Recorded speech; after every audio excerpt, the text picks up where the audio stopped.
ഗ്രീസിലേക്ക് നഴ്സുമാർക്ക് അവസരം 1050 യൂറോയാണ് അവർ ഓഫർ ചെയ്യുന്നത്. അതുകൂടാതെ മെഡിക്കൽ എക്യുപ്മെന്റ്സ് ഒക്കെ ഓപ്പറേറ്റ് ചെയ്യുക, കൂടുതൽ എക്സ്പീരിയൻസ് ഉള്ളവർക്ക് ഇത് അപ്ലൈ ചെയ്യാവുന്നതാണ്.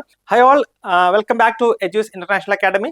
സോ ഇന്ന് ഒരു ഇൻഫർമേഷൻ ഷെയർ ചെയ്യാനായിട്ടാണ് ഞാൻ ഈ വീഡിയോ ചെയ്യുന്നത്. അതായത് നമ്മൾ ഈ സ്ക്രീനിൽ കാണുന്ന പോലെ തന്നെ ഗ്രീസിലേക്ക് നഴ്സുമാർക്ക് അവസരം. സോ ഇതിന്റെ ഡീറ്റെയിൽസ് നമുക്ക് നോക്കാം കേട്ടോ. അപ്പോൾ ഇവിടെ കാണുന്ന പോലെ, അതായത് ഈ ഹൈലൈറ്റ്സ് കാണുന്ന പോലെ വിസ, എയർ ടിക്കറ്റ്, താമസം ഒക്കെ ഫ്രീ അല്ലെങ്കിൽ സൗജന്യമായിട്ടാണ് ഗ്രീസ് പ്രൊവൈഡ് ചെയ്യുക. അപ്പോൾ അതിന്റെ ഒഫീഷ്യൽ ആയിട്ടുള്ള ഒരു നോട്ടിഫിക്കേഷൻ ആണിത്. അതായത് ഗ്രീസിലേക്ക് നഴ്സുമാർക്ക് അവസരം, അതിന്റെ ക്വാളിഫിക്കേഷൻസ്, അതിന്റെ ഡീറ്റെയിൽസ് ഒക്കെ വരുന്ന സ്ലൈഡ്സിൽ ഞാൻ പറയാം. അതായത് നോക്കിക്കേ, ഗ്രീസിലെ ഏതൻസ്, ലരിസ ഇങ്ങനെ വരുന്ന 2 പ്ലേസിലേക്കാണ് ഇപ്പോഴത്തെ റിക്രൂട്ട്മെന്റ് ഓപ്പൺ ആയിരിക്കുന്നത്. സാലറി 1050 യൂറോയാണ് അവർ ഓഫർ ചെയ്യുന്നത്. അതായത് ഏകദേശം 1 ലക്ഷത്തിന് മേളിൽ നമ്മുടെ ഇന്ത്യൻ റുപ്പീസ് ഉണ്ടാകും.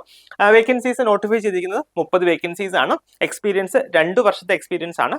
ജെൻഡർ പ്രിഫറൻസ് ഫീമെയിൽസിനാണ് അവർ പ്രിഫറൻസ് കൊടുത്തിരിക്കുന്നത്.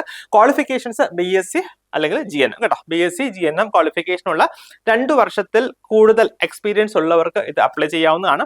ഇത് ഒരു കാര്യം കൂടെ പറഞ്ഞോട്ടെ, ഇത് തികച്ചും ഫ്രീ ആയിട്ടുള്ള ഒരു റിക്രൂട്ട്മെന്റ് ആണ്. നമുക്ക് ഇതിലൊന്നും യാതൊരു ബന്ധവുമില്ല. ഒരു ഇൻഫർമേഷൻ ഷെയർ ചെയ്യുക മാത്രമാണ് ചെയ്യുക. നമുക്ക് ODPCയുടെ സൈറ്റിൽ ഇതിന്റെ ഡീറ്റെയിൽസ് കാര്യങ്ങളൊക്കെ അറിയാം. നമുക്കറിയാലോ, കേരള ഗവൺമെന്റ് സൈറ്റ് ആണ് ODPC. അതിൽ നിങ്ങൾക്ക് ഇതിന്റെ ഡീറ്റെയിൽസ് കാര്യങ്ങളൊക്കെ അറിയാം, പറഞ്ഞു തരാം. സോ എഡ്യൂക്കേഷൻ ക്വാളിഫിക്കേഷൻ ഞാൻ പറഞ്ഞു, BSc അല്ലെങ്കിൽ GNM. അതുകൂടാതെ 2 വർഷത്തെ എക്സ്പീരിയൻസ് ഫീമെയിൽസിനാണ് അവർ പ്രിഫർ ചെയ്യുക. ലാംഗ്വേജ് പ്രൊഫഷൻസി ഇവിടെ ഒരു അട്രാക്റ്റീവ്നെസ് ഉള്ളത് എന്താണെന്ന് വെച്ച് കഴിഞ്ഞാൽ ഇംഗ്ലീഷ് ലാംഗ്വേജ് ആണ് പ്രിഫർ ചെയ്യുക. അതിൽ IELTS OETയുടെ ഒന്നും ആവശ്യം വരുന്നില്ല. Job location rehabilitation recovery centres in Athens and Larisa കേട്ടോ. ഏതൻസിലും ലരിസയിലും റീഹാബിലിറ്റേഷൻ റിക്കവറി സെന്റേഴ്സിലാണ് പോസ്റ്റിംഗ് വരിക. വർക്കിംഗ് അവേഴ്സ് വരുന്നത് 5 days പെർ വീക്ക് ആണ്. അതായത് ആഴ്ചയിൽ 5 ദിവസം 40 മണിക്കൂർ പെർ വീക്ക് ആണ്. ഓവർ ടൈം അവർ പ്രിഫർ ചെയ്യുന്നുണ്ട്. അതിനനുസരിച്ചുള്ള പേയ്മെന്റ് കാര്യങ്ങളൊക്കെ ഉണ്ടാകും. ജോബ് ഡിസ്ക്രിപ്ഷൻ നമ്മൾ സാധാരണ നഴ്സസിന്റെ വർക്ക് തന്നെയാണ് വരിക. ഡയറക്റ്റ് പേഷ്യന്റ് കെയർ കൊടുക്കുക, ബാക്കിയുള്ള ഹെൽത്ത് കണ്ടീഷൻസ് ഒക്കെ റെക്കോർഡ് ചെയ്യുക, മോണിറ്റർ ചെയ്യുക.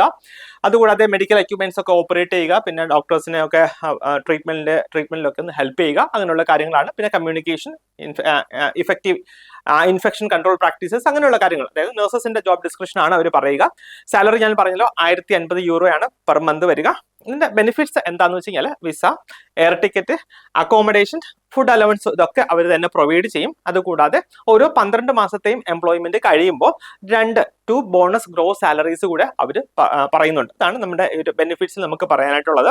സോ ഇത് എങ്ങനെ അപ്ലൈ ചെയ്യണം, അല്ലെങ്കിൽ ഇതിന്റെ ഡീറ്റെയിൽസ് നമുക്ക് ODPC സൈറ്റിൽ നിന്ന് കിട്ടും കേട്ടോ. നോക്കിക്കാം, അതിന്റെ സൈറ്റ് അഡ്രസ് ഇതാണ് www.odepc.kerala.gov.in കേട്ടോ. ഇതാണ് വെബ്സൈറ്റ്. ഇതിൽ നിങ്ങൾക്ക് സെർച്ച് ചെയ്യുകയാണെങ്കിൽ ഇതിന്റെ ഡീറ്റെയിൽസ് ഒക്കെ കിട്ടും. അതുകൂടാതെ ഇത് എങ്ങനെ അപ്ലൈ ചെയ്യണം എന്ന് ചോദിച്ചു കഴിഞ്ഞാൽ നിങ്ങളുടെ ബയോഡേറ്റ, അതുകൂടാതെ നിങ്ങളുടെ സപ്പോർട്ടിംഗ് ഡോക്യുമെന്റ്സ് ഈ മെയിൽ IDയിലേക്ക് മെയിൽ ചെയ്യുക കേട്ടോ. അതായത് caregiver@odepc.in കേട്ടോ. വളരെ സിമ്പിൾ ആണ്. ജസ്റ്റ് നിങ്ങളുടെ ബയോഡേറ്റ, അതുകൂടാതെ നിങ്ങളുടെ എല്ലാ ഡോക്യുമെന്റ്സും, നിങ്ങളുടെ CV, നിങ്ങളുടെ എല്ലാ സർട്ടിഫിക്കറ്റ്സിന്റെയും കോപ്പീസ്, പാസ്പോർട്ട്, ഇങ്ങനെയുള്ള എല്ലാ ഡോക്യുമെന്റ്സും നിങ്ങൾ ഈ caregiver@odepc.in എന്ന മെയിലിലേക്ക് നിങ്ങൾക്ക് മെയിൽ ചെയ്യാവുന്നതാണ്. നോട്ട് ചെയ്യുക, ഇതിന്റെ ലാസ്റ്റ് ഡേറ്റ് വരുന്നത് ഈ മാസം ഒക്ടോബർ മാസം 17-ാം തീയതിയാണ് കേട്ടോ. അപ്പം ഇതിന് എലിജിബിൾ ആയിട്ടുള്ള ആൾക്കാർ, താല്പര്യമുള്ളവർ എത്രയും പെട്ടെന്ന് നിങ്ങൾ ഈ ലാസ്റ്റ് ഡേറ്റ് നോക്കിയിരിക്കാതെ ഈ ഒരു മെയിൽ IDയിലേക്ക് നിങ്ങൾക്ക് മെയിൽ ചെയ്യുക. അപ്പോൾ എല്ലാവർക്കും ഓൾ ദി ബെസ്റ്റ്.